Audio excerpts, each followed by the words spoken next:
Testament, il leur montra la venue du royaume. Abraham appela Sarah, venez voir cette cité, dont l'architecte, c'est le Seigneur. C'est l'effet du soleil, la lumière a jailli, c'est la promesse du soir, promis par Zacharie.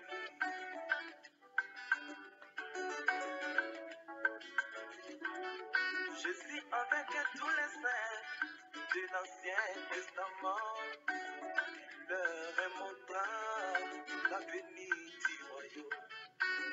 Abraham appela Sarah, venez voir cette cité, dont l'architecte, c'est le Seigneur lui-même.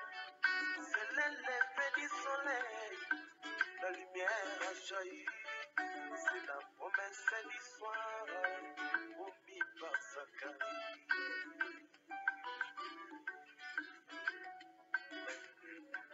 C'est l'effet du soleil, un nouveau message est apparu. Il appelle le monde, shalom, shalom. C'est l'effet du soleil, un nouveau message est apparu. Excusez-moi, que le Seigneur vous bénisse tous. Shalom, shalom, shalom, peuple de Dieu, partout où vous êtes. Nous sommes très heureux de vous savoir nombreux partout où vous êtes, pour que ensemble nous puissions écouter encore la parole, sonder les Écritures, comme d'habitude dans notre émission Le Message est nous. Et nous venons encore une fois de plus dans vos foyers, dans vos maisons, partout où vous serez en train de nous suivre. Que le Seigneur, Dieu, bénisse chacun de vous. Alors, ce matin, nous allons encore prendre notre sujet et essayer d'achever, de terminer avec cela, à propos des mensonges, des contre-vérités et des accusations apportées sur le prophète de Dieu, William Marion Branham. Nous avions débuté il y a de cela 2 semaines passées. Nous avions pris 2 émissions pour parler de ces choses, pour montrer comment les peuples aujourd'hui, les gens aujourd'hui qui ne sont pas réellement bien enseignés dans la parole, prennent cette audace, prennent ce courage-là pour déclarer que William Marion Branham est un faux prophète. Et nous avons pu démontrer cela par la parole, comme la Bible nous l'a montré, depuis l'Ancien Testament jusque dans le Nouveau Testament. Tout véritable prophète a toujours été traité de sorciers, de marabouts, de magiciens, de Belzébuth.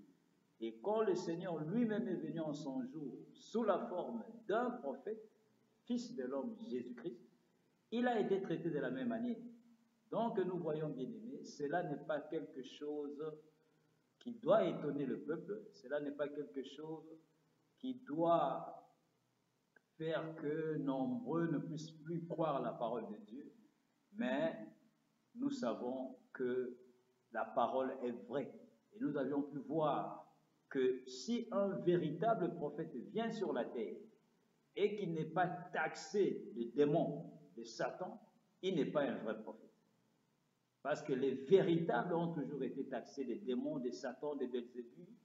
Tout le monde, ceux qui ne sont pas réellement concernés dans la compréhension divine de la parole de Dieu, ceux qui n'ont jamais été prédestinés à comprendre les Écritures, ce sera leur réaction. Et nous avions pu voir cela par la Bible, comment Paul, comment Jésus-Christ, comment Ésaïe, tous ces gens-là, Jean-Baptiste, ont été rejetés. Les véritables prophètes de Dieu ont toujours été rejetés par la grande majorité, mais c'est toujours une petite minorité qui l'acceptera. Alors aujourd'hui, nous allons essayer d'ajouter quelque chose, comme nous l'avions dit la fois passée, que nous allions parler plus sur ceux qui prétendaient croire à ce message et qui, à un moment donné, l'ont quitté et se retrouvent de l'autre côté de ceux qui critiquent le message et le prophète, de ceux qui taxent aujourd'hui le prophète d'un magicien, d'un franc-maçon, Et nous allons prendre aujourd'hui, comme nous l'avions dit, l'un des sujets ou l'une des causes qui fait que nombreux aujourd'hui, ceux-là ont rejeté le prophète et ont rejeté le message de ce temps de la fin. Alors avant de commencer, nous allons prendre notre écriture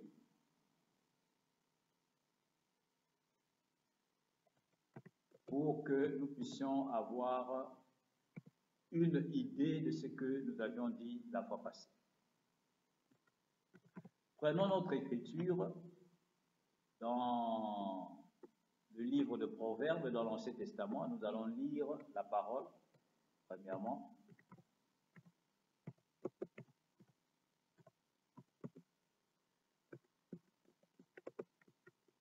Nous allons lire la parole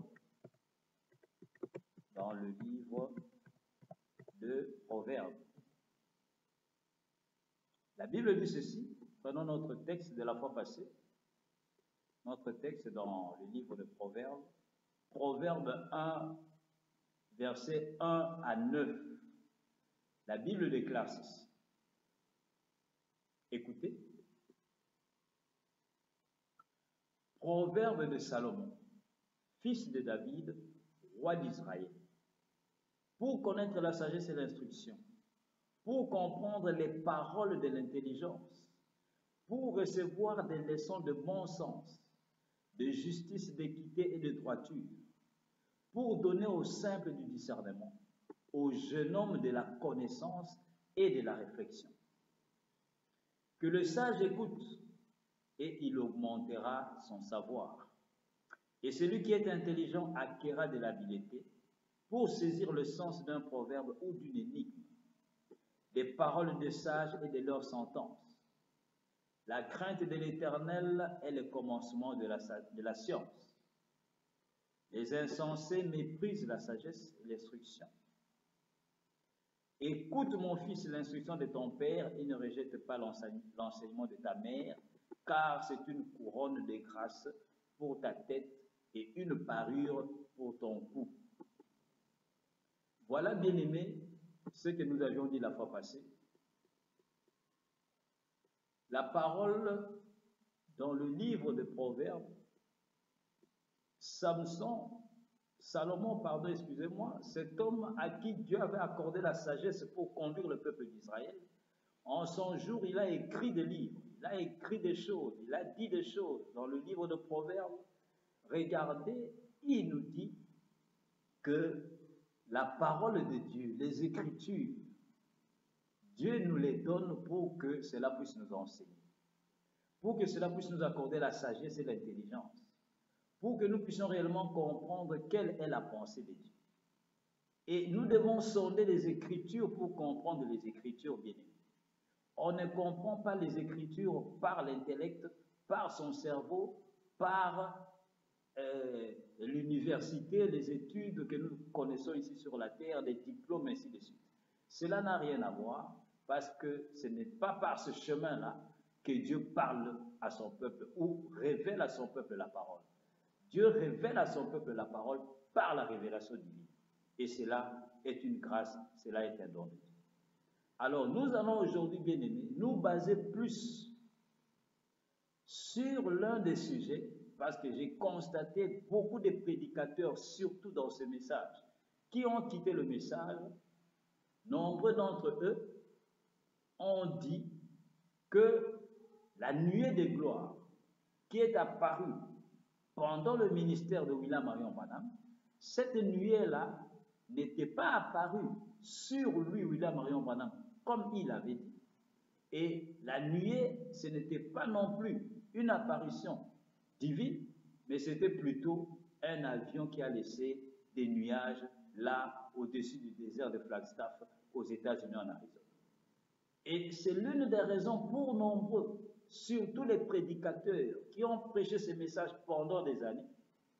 Nombreux ont dit, ils ont fait des investigations, ils ont fait des recherches, ils ont dit non, on a pu constater, on a des preuves que premièrement, William Marion Branham n'était pas à la chasse le jour où la nuée est apparue. Mais lui déclare que la nuée est apparue sur lui. Donc c'est une fausseté, donc ce n'est pas vrai. Et d'autres ont dit, la nuée, ce n'est pas réellement une apparition divine, mais c'était un avion supersonique qui avait laissé cette empreinte-là, de la fumée, et les journalistes américains, les observatoires, les universités aux États-Unis ont photographié cela. Donc cela n'a rien à voir avec William Marion Branham. Il s'est fait approprier cette nuée-là. Donc voilà, bien aimé, l'une des raisons pour lesquelles nombreux ont quitté ce message. Ils ont dit non, la nuée n'est pas apparue sur William Marion. Mais essayons un peu d'examiner, bien aimés, nous qui croyons ce message. Nous devons nous poser des questions, premièrement. Premièrement, à propos de la date de l'apparition de la nuée. Le 28 février 1963. C'est ce que tout le monde sait et connaît à propos de l'apparition de la nuée, à propos de la date. Pourquoi? Parce que les Américains, les observatoires qui avaient pris la photographie de la nuée, ils ont dit, ils ont écrit dans leurs journaux, dans Life Magazine, dans beaucoup de journaux aux États-Unis en ces temps-là, que cette nuée était apparue le 28 février 1963, très tôt le matin. Une nuée mystérieuse, un anneau mystérieux sur le ciel du désert d'Arizona aux États-Unis d'Amérique. Alors, comme le frère Branham avait dit que cette nuée était apparue sur lui, après, nombreux ont fait des recherches et se sont dit, mais ils ont eu même des témoignages à propos, plutôt des témoignages venant des gens qui étaient même avec le prophète de Dieu, avec frère Branham dans son ministère, ses proches. Ceux-là ont confirmé que le 28 février 1963, William Marion Branham n'était pas à la montagne à la chasse en train de chasser. Donc, ils ont tiré la conclusion, ils ont dit, mais ce n'est pas possible. Pourquoi lui peut dire que la nuée est apparue sur lui? Mais premièrement, bien aimé, nous avions traité ce sujet de plusieurs manières et à plusieurs reprises. Ce que nous devons premièrement comprendre, l'erreur que nombreux ont commise en ces temps de la fin, c'est que, au lieu de sonder les paroles de William Marion Branham, pour chercher dans le message et voir et trouver là où William Marion Branham avait dit que la nuée était apparue le 28 février. Premièrement, il n'y en a pas. Aucune écriture. Et pour votre information, William Marion Branham n'a jamais déclaré, même une seule fois, même en cachette ou en privé à quelqu'un, que la nuée est apparue le 28 février 1963. Il ne l'a jamais dit. Alors d'où vient cette date-là? Ce sont les journalistes américains. Ce n'est pas lui qui avait dit cela. Et effectivement, le 28 février 1963, à la montagne, sur la montagne, William Marion Branham n'était pas là. Parce qu'il devait aller quelque part. Il devait aller à Houston pour prier pour les enfants qui ont été condamnés par la justice.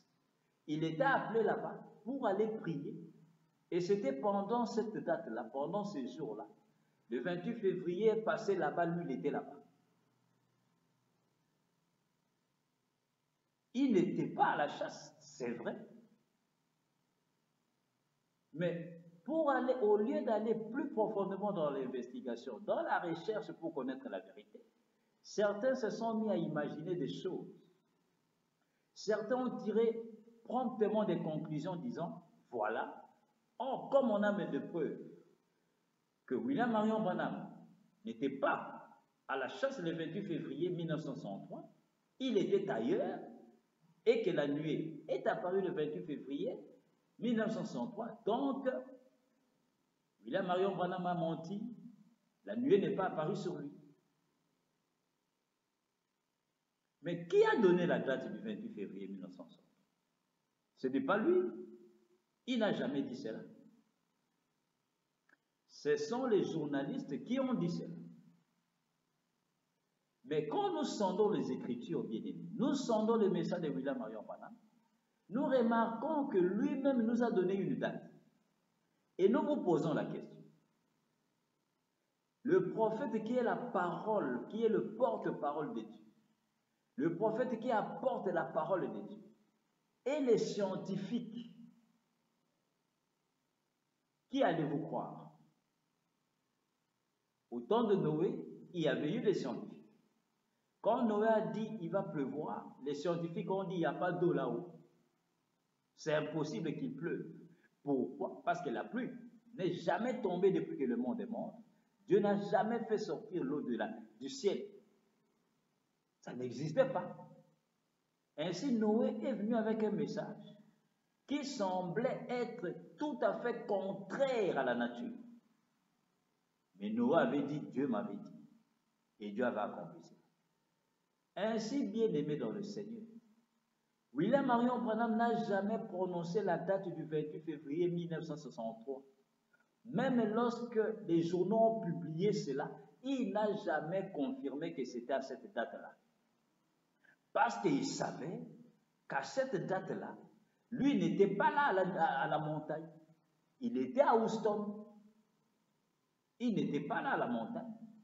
Il est allé à Houston jusqu'au mois de mars, il était à Houston et il est revenu de Houston. C'est après qu'il soit revenu de Houston qu'il va aller à la chasse. Premièrement, nous posons la question bien.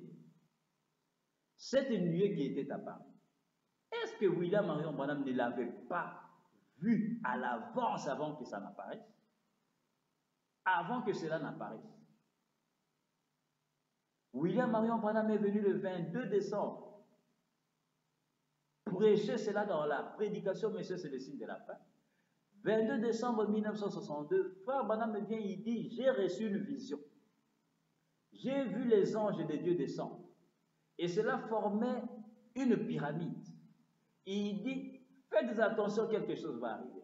Premièrement, lui-même a prédit cela. Aucune personne sur la terre n'avait vu que dans quelques mois, il y aura une nuée qui va apparaître dans le ciel de l'Arizona, dans le ciel des États-Unis. Personne dans le monde, lui et lui seul, a reçu cette vision. Et dans la vision, il dit que quand les anges venaient sur lui et se sont fondus sur lui. Les anges sont venus sur lui. Et lui s'était vu dans la vision sur la montagne en train de chasser. Et il y a eu une détonation. Et c'est à ce moment-là que les anges sont apparus. Et le prophète de Dieu détaille cela dans la vision, dans les moindres détails, comment la chose va arriver. Et voici que la chose arrive. Mais on se pose la question, quand la chose arrive, certains vont essayer d'ôter la vision de William Marion Branham, de disséquer, de diviser, de couper la vision de William Marion Branham, faire que oui, la nuée est apparue, mais lui n'était pas là lorsque la nuée est apparue. Et pourtant la vision, quand les visions, frère Branham dit, mes visions ne faillissent jamais. Depuis qu'il a commencé à avoir des visions, ces visions ne faillissaient jamais. À chaque fois qu'il avait une vision, cela s'accomplissait tel qu'il voyait cela dans la vision. Mais il ne peut pas avoir été dans la vision. La nuée est apparue sur lui dans la vision. Les anges sont venus même le prendre dans la vision. Et qu'à l'accomplissement de la vision, ça soit autrement. C'est complètement en dehors de la plaque. Ça ne peut pas être ça. C'est pour cette raison, bien aimé. Nombreux ont commis l'erreur de ne pas demander à Dieu par la prière pour recevoir la révélation de ces choses. Ne l'oubliez pas. Le message de Dieu en ce temps de la fin est une lettre d'amour. Lettre d'amour, la lettre d'amour de l'époux à l'épouse. Frère Branham dit, ceci est le message de mon cœur qui va à l'épouse de Christ.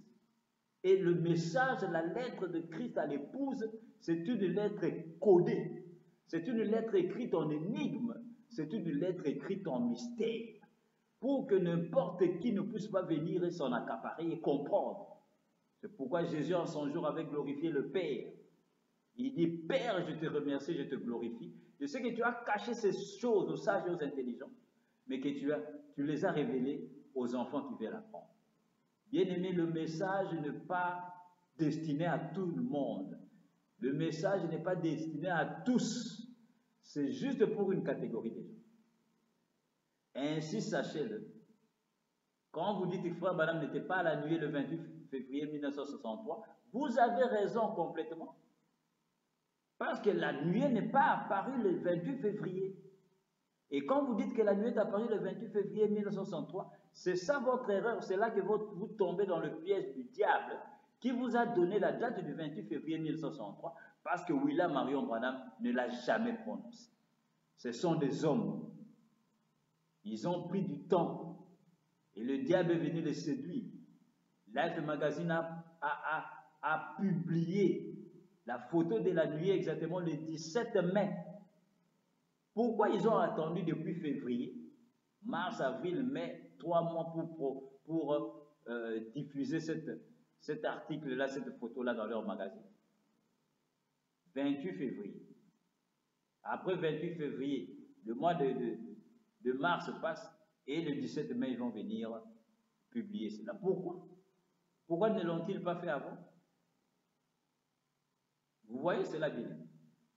Alors, sachez-le, bien-aimé, William Marion Branham n'a jamais donné la date du 28 février 1963 comme étant le jour où la nuée est apparue.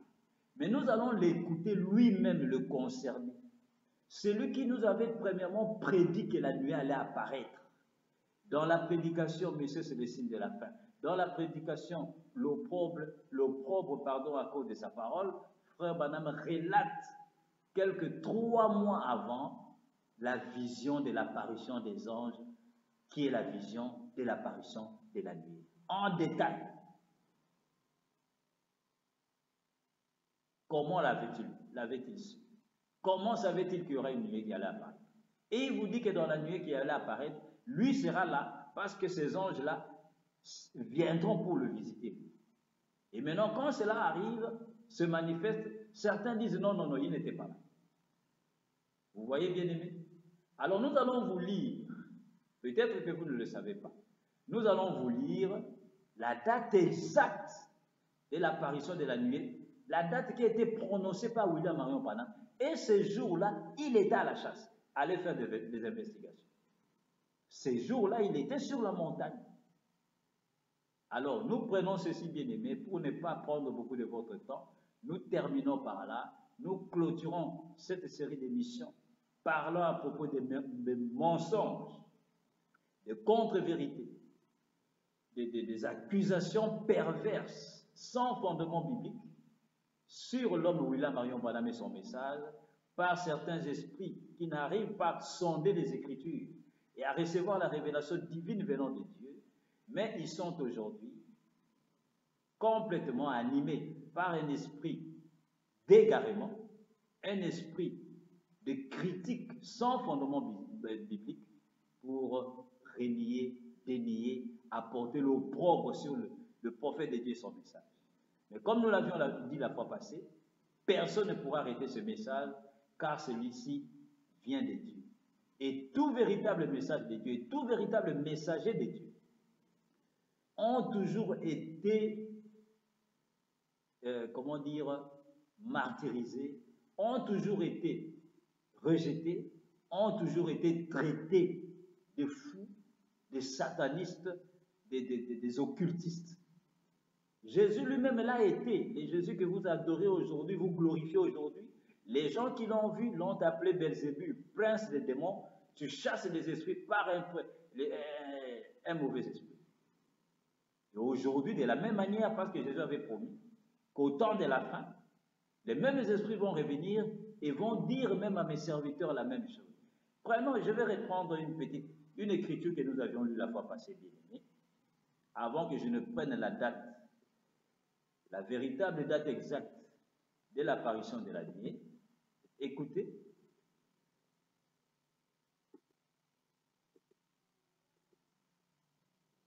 Écoutez ce que Jésus avait dit, l'écriture que nous avions lue la fois passée. Dans Luc 6, 24 à 26. Jésus dit ceci. Il dit, malheur lorsque tous les hommes diront du bien de vous. Car c'est ainsi qu'agissait leur père à l'égard des faux prophètes. Malheur, lorsque tous les hommes diront du bien de vous. Quand les gens disent toujours du bien de vous, sachez-le, premièrement, c'est un malheur. Deuxièmement, Jésus continue de dire, car c'est ainsi qu'agissait leur père à l'égard des faux prophètes. Qu'est-ce que les pères juifs disaient aux faux prophètes? Ils leur racontaient toujours du bien d'eux.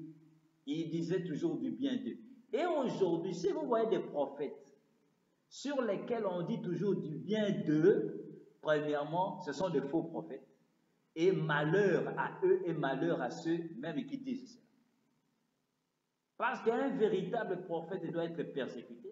Un véritable prophète doit être appelé sataniste.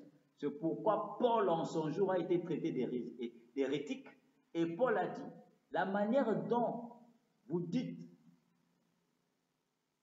que je suis hérétique, la manière dont vous appelez cela une secte, il dit c'est de cette même manière que j'adore les dieux de mes pères. Paul a été appelé sataniste, sectaire. Ils lui ont dit Paul est le chef de la secte des Nazaréens. Et il enseigne de fausseté. Et Paul a déclaré la manière dont vous appelez cela une secte. Mais moi, c'est de cette manière-là que j'adore les dieux de mes pères. Vous voyez cela, bien-aimé? Et nous avions vu la fois passée comment Daniel a été établi, nommé chef des magiciens à Babylone. Cela avait-il fait de Daniel un magicien? Et pourquoi Daniel avait-il accepté ce travail d'être le chef de tous les magiciens, des devins, des chaldéens, des astrologues de Babylone? Et quand il était devenu chef, qu'est-ce qu'il faisait avec eux? N'avait-il pas de réunion avec eux? Qu'est-ce qu'il leur enseignait? Il leur enseignait la magie. Il leur enseignait la parole. De la même manière, en ces temps de la fin, William Marion Branham vient avec un message qui dépasse l'entendement humain de nombreux, et ceux qui n'ont pas la révélation correcte et qui n'ont pas été dans la liste de ceux qui doivent être prédestinés, qui ont été prédestinés à recevoir ce message, voilà, les gens se déchaînent, le même esprit disant, voilà, c'est un magicien. Voilà, il a dit tous mes amis sont des francs-maçons. Voilà, all my people are Masons. Voilà, c'est un magicien. Voilà, c'est un franc-maçon. Voilà, c'est un occultiste. Mais pourquoi n'appelez-vous pas Daniel l'occultiste, celui qui côtoyait le magicien à Babylone, qui était devenu même leur chef? Vous devez aussi rejeter tout le livre de Daniel, ne même pas le lire, et proclamer que Daniel était un chef de magicien. C'est ce que dit la Bible. Lisez votre Bible, Daniel 5, 10, à partir du verset 10. Donc voilà, bien-aimés, l'évidence même, comme nous l'avions dit la fois passée, l'évidence même ou la preuve même que William Marion Branham est un vrai prophète, c'est parce qu'il a été taxé faussement de magicien, de franc-maçon, d'occultiste, à cause du message qu'il a apporté, un message qui dépasse l'entendement humain. Prenons alors la date, bien-aimée. Prenons la date exacte prononcée par William Marion Branham à propos de l'apparition de la nuée. Il le dit dans la prédication, un absolu, prêché le 1er décembre 63 au matin. Il dit ceci, écoutez, paragraphe 148. Un absolu, 1er décembre 63 au matin, à partir du paragraphe 148, vous descendez. Le prophète commence, il dit ceci. Il dit, ce fut un paradoxe l'autre jour. Pour le 15 mars, ou plutôt le 15 mai, je pense. Non, le 15 mars de cette même année, alors que 3 ou 4 mois auparavant, dans Messieurs, quelle heure est-il? Il avait été dit que nous irions là, que 7 anges me rencontreraient, que je reviendrais, que le livre de 7 sceaux serait ouvert.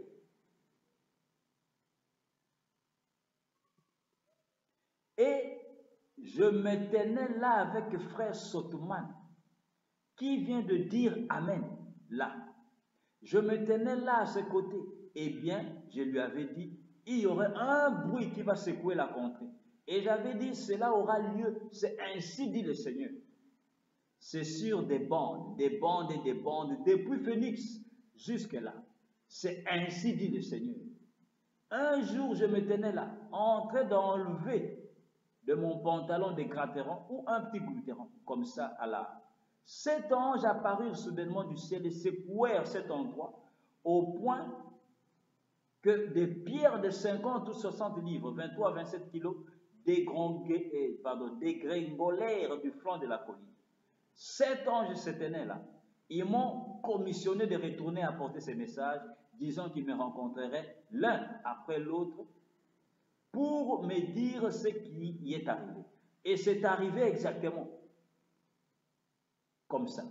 Et quand ils sont montés en haut, comme ça, ils sont allés à 30 miles, 48 km plus haut. Et le même jour, écoutez bien aimé, et le même jour, on en a pris des photos. La science, et cela a été diffusé dans le monde entier. C'est un paradoxe, mais c'était un absolu. Cela m'a plus fermement attaché à Jésus-Christ. Cela encore a ancré ma vie en lui. Je sais que cela semblait étrange, ça l'a toujours été. Voilà, bien aimé, ce que le prophète déclare.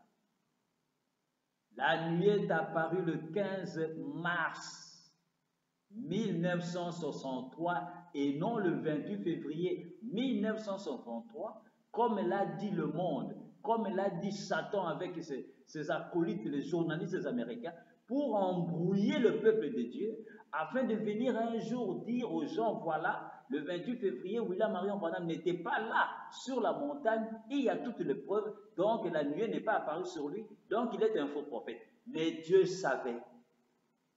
William Marion Branham en 63 n'a pas dit le 28 février. Il savait que en décembre, regardez, nous sommes en décembre 63 et Life Magazine, les journaux avaient déjà publié cette photographie-là. Lui-même l'avait. Il voyait que c'était écrit le 28 février 63 que la nuit était apparue selon les journalistes, mais lui, il ne l'a jamais confirmé, il n'a même jamais prononcé cette date-là de sa bouche. Mais il dit que c'était un paradoxe quand le 15 mars. C'est pourquoi quand il est revenu de Houston, après avoir été là-bas pour prier pour les enfants du monsieur Ayer, qui l'avait photographié, qui avait même pris cette photographie de la colonne de feu sur sa tête à Houston, il avait appelé du frère Branham, viens prier pour mon fils parce qu'on risque de l'exécuter sur la chaise roulante, la chaise électrique. Et frère Branham est allé là-bas avec les bien-aimés. Et frère Branham dit, c'est à mon retour que nous sommes allés sur les montagnes. Et c'est là que la nuit est apparue, le 15 mars. C'est pourquoi, regardez bien aimé, 2 jours après, frère Branham revient à Jeffersonville et commence à révéler les sceaux. Le 17 mars, exactement, il commence avec Dieu se cache et se révèle en toute simplicité. Et il va prendre toute une semaine pour révéler les sceaux. Pourquoi? Parce qu'il avait promis que lorsque les anges apparaîtraient, le premier message sera prêché dans Branham Tabernacle. Voilà, bien aimé.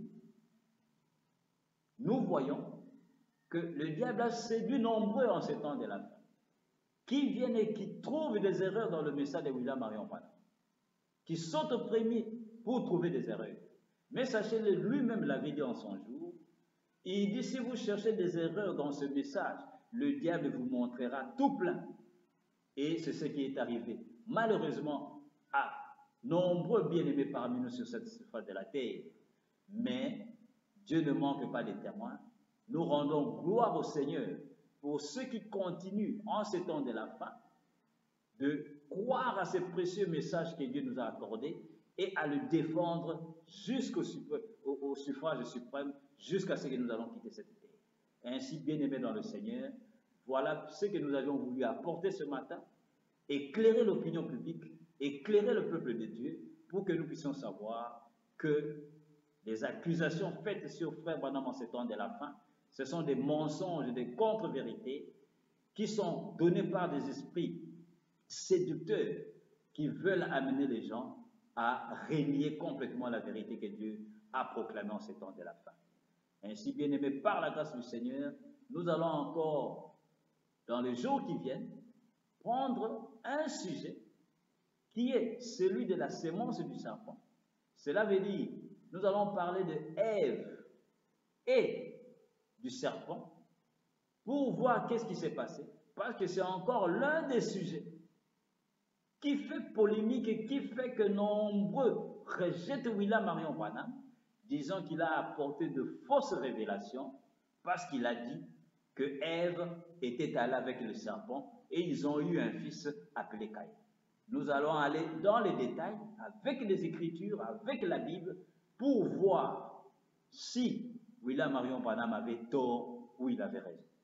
Ainsi, bien-aimés dans le Seigneur, que le Seigneur bénisse chacun de vous, partout où vous êtes, vous qui avez la foi, gardez la foi, et que le bon Dieu visite chacun de vous, visite vos foyers, visite vos maisons, visite chacun là où vous êtes. Que la gloire du Seigneur vous accorde sa miséricorde et soyez toujours fervents dans la parole, aimez le prophète de Dieu et continuez à croire à ce précieux message que Dieu nous accorde dans cet temps de la fin. Shalom, shalom, que Dieu vous bénisse. À la prochaine.